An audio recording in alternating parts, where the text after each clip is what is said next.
our beloved Queen, we have lost Mother of our nation and the Mother of the Commonwealth. When we lose someone who is so reassuring and constantly present in our lives, we lose a part of ourselves. But in the words of Rabindranath Tagore, we should not say in grief that she is no more, but say in thankfulness that she was. And I do say in thankfulness that she was, and I had the privilege of meeting Her Majesty the Queen on several occasions during the course of my career. The late Queen was a constant in my life from my childhood. I was born in Kenya, where Her Majesty came as a princess in 1952 and left as our Queen. I have vivid memories of the celebrations in Kenya on her coronation and receiving a red mug with her image on it.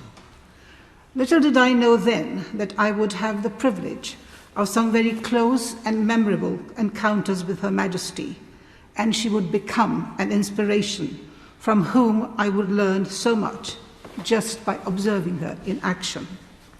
My first encounter with Her Majesty was in the late 1980s, when I was the director of the National Council for Voluntary Organizations, and Her Majesty was its royal patron. Her Majesty graced NCVO's Diamond Jubilee celebrations, and she won everyone with her formidable charisma, her infectious smile, her knowledge, and her warmth. She left an indelible impression on me. Her Majesty's support and service for the UK's voluntary sector throughout her lifetime was phenomenal, and she was much revered and loved by all in the civil society. My next encounter was when I was chairman of the Royal Commonwealth Society, the oldest Commonwealth non-governmental organisation, in whose work Her Majesty took personal and keen interest. In 2007, she came to open the extension of RCS's premises. As we've already heard, Commonwealth was very close to her heart, and it is no exaggeration to say that the Commonwealth had been held together by her personality. Her political skills, belief in justice and democracy helped to create the modern Commonwealth. Her Majesty was far ahead of time when in 1953 she articulated a forward-looking vision of the Commonwealth, and she said, and I quote, "The Commonwealth bears no resemblance to the empires of the past.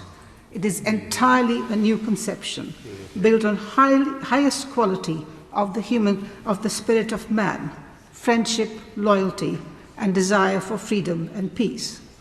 A new conception which 7 decades on, I'm sorry to say, some people still do not comprehend. The genuineness with which she related to the leaders in the Commonwealth, even in the face of most extraordinary challenges, such as apartheid, speaks volumes and the success of the Commonwealth under her leadership.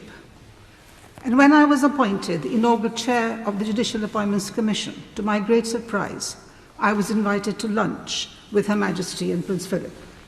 I was very nervous, as I suspected that Her Majesty would be sizing me up to see who is this person selecting her judges. I need not have worried. It was like lunching with a grandmother. She was engaging, interesting, and amusingly, our initial conversation was, of course, about her corgis and what a menace foxes were in our respective gardens. During her Diamond Jubilee celebrations, I was involved in the river pageant and was amazed at Her Majesty and Prince Philip's ability to endure pouring rain and insistence on standing right through the journey down the river, again leading by example.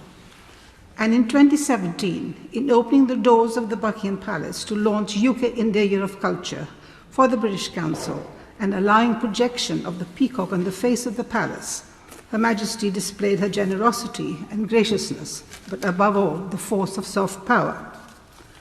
I'm really grateful that my last meeting with Her Majesty was on 23rd of February 2020, a few days before the lockdown, when she visited Cumberland Lodge, an education charity which I chair. Her Majesty always took keen interest in all our work, enjoying interacting with young fellows attending our events. With a quiet authority and subtle humour, she imparted her wisdom, gave encouragement, unstinting support and guidance to us in her role as our patron since 2003.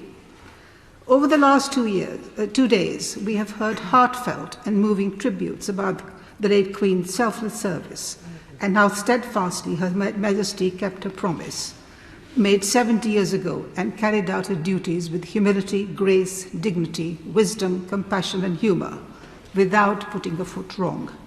Time and again, Her Majesty showed her ability to capture the mood and significance of each occasion.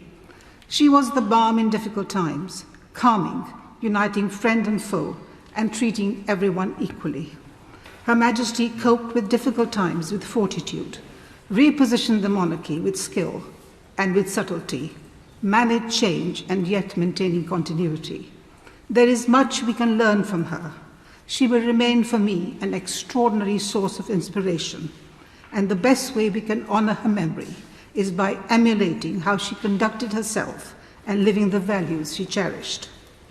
As we've already heard, King Charles III's first address to the nation yesterday was deeply moving, but also comforting, as it was clear that through him, Her Majesty's magnificent values will endure. And I wish King Charles III great success as our monarch. Long live the King.